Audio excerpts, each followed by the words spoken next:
Have you ever heard the phrase, what gets measured gets managed?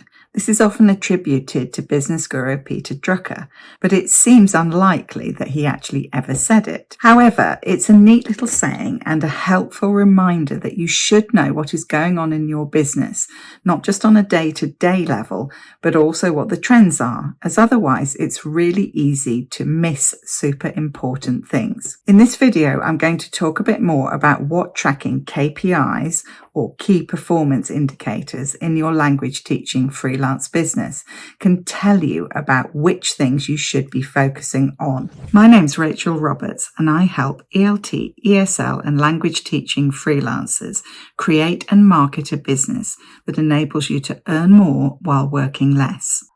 Tracking KPIs in your business is not actually quite as simple as the phrase, what gets measured gets managed, would suggest. Firstly, not everything that matters actually can be measured in that way. A lot of client results are quite intangible. They're not always about how much more did they earn or what grade did they get in their exam. We shouldn't overlook the value of more qualitative data. Customer feedback, testimonials, comments on our social media posts, or in personal emails from clients can all give us really helpful feedback that can help us to build a picture of what is actually working well in our business and what may need tweaking or rethinking. And it's important to have a system for capturing that kind of feedback because in our daily busyness, it's all too easy to forget that great suggestion that a client gave you for how to improve something in your course, or to overlook the positive feedback that you're getting in favour of that one piece of criticism from just one client.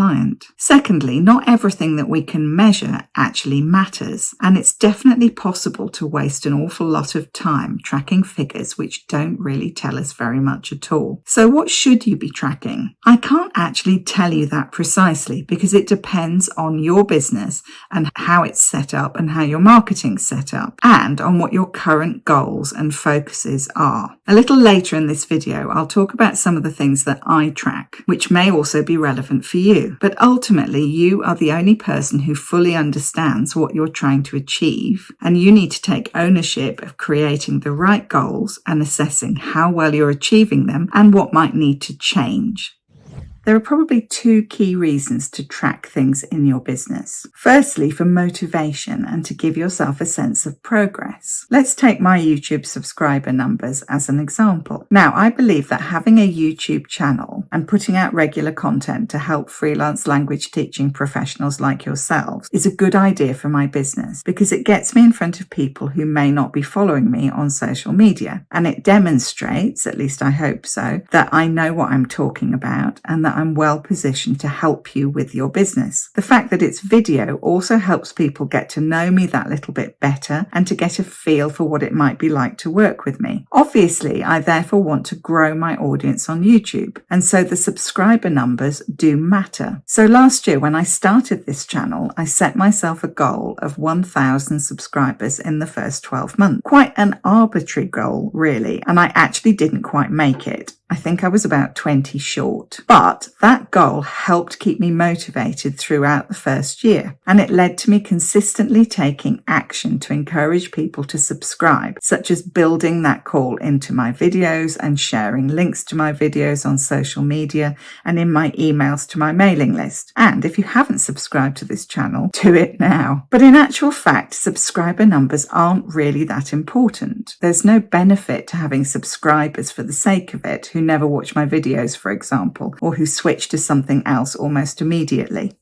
Which brings me to the second reason to track those numbers, which is actually much more important, and that's to see whether things are working. In terms of YouTube, I noticed that the click-through rate from my thumbnails wasn't great. Obviously, I want my thumbnails to encourage people to watch the video, particularly people who are new to my channel. And so I've changed the way that I do thumbnails recently and put far less text on them and made them more consistently branded. It's a bit early yet to assess, but if I compare the click-through rate with before I made the new thumbnails, I will in time be able to tell whether this has made a measurable difference. I don't track all of the data on my YouTube channel, partly because there's a lot of it available, and YouTube is by no means my whole business. It's a bit different if your business is about monetizing your YouTube channel and getting in sponsors and so on. And partly because, aside from limited testing of things like thumbnails and so on, what I'm most interested in is whether having this channel is going to bring me more of the right clients. So that's what I need to check and track. How many people are clicking through to my website from YouTube? And then how many of those are going on to sign up for my lead magnet? And how many of those are then converting into clients? Now, I recently removed my quiz lead magnet, so this has slowed down. So the rate of people clicking through has slowed down as a result.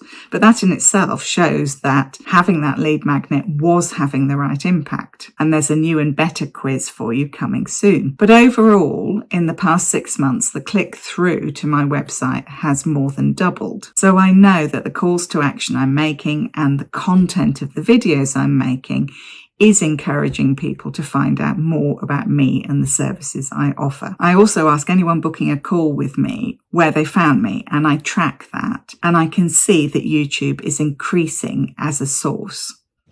I recently did an online workshop for BSIG, the Business English Special Interest Group for IATEFL, and someone commented that business coaches usually had their own method, which they said would work better than anybody else's method. If you ever hear anything like this, you can be pretty sure that it's nonsense, because the only way that you will know whether something is working better within the ecosystem of your particular business is if you try it, and then you track the results, and then you tweak it and amend based on those results. It's not always easy to be sure what is leading to what, especially on social media, where they tend to have limited analytics. But over time, you can usually see trends. Focus on a few key metrics at a time, and mostly on the things that will make the biggest difference to your business, and you will start to develop your own strategies and systems. So let me know in the comments what you already track or what you think it might be helpful to start tracking.